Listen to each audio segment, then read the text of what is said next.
La réalisation de cette ambition requiert la contribution et la coopération de tous, en particulier des entreprises industrielles et nationales.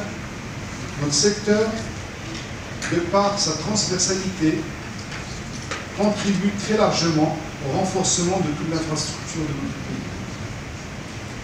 Le thème qui nous réunit ce soir concerne l'acier, une filière majeure et stratégique du secteur. Et votre présence ici témoigne de toute évidence de l'importance que vous lui accordez et de votre disposition à l'accompagner.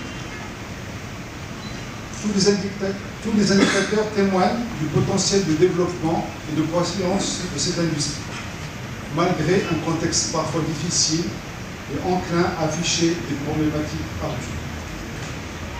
Consciente de cette donne, la FIM a entrepris, depuis plusieurs mois déjà, des actions de sensibilisation, voire de vulgarisation, en vue de promouvoir l'utilisation de ce matériau.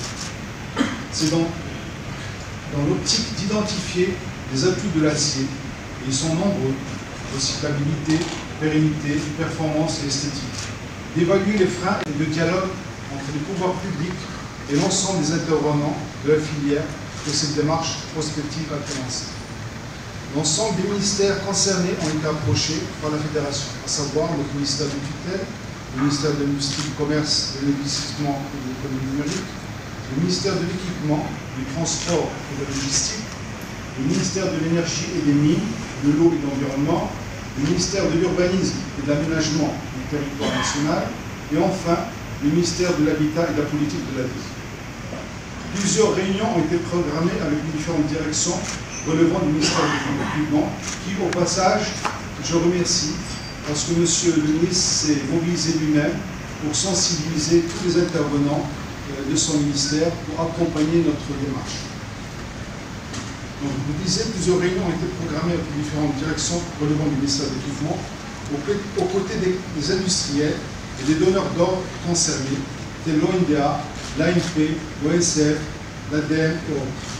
Ces rencontres ont été essentiellement consacrées à échanger autour de la promotion de l'utilisation de l'acier dans la construction des bâtiments et des travaux publics, ainsi que l'identification des moyens à mettre en place pour accompagner cette démarche.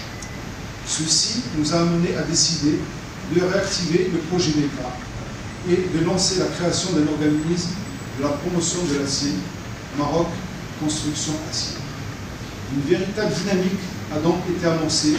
Nous espérons que le travail effectué, et surtout celui qui reste à faire, permettra de dégager progressivement des recommandations pour améliorer les caractéristiques de l'acier et valoriser ses avantages dans ses multiples applications, et contribuera à réduire ou supprimer les éventuels impacts.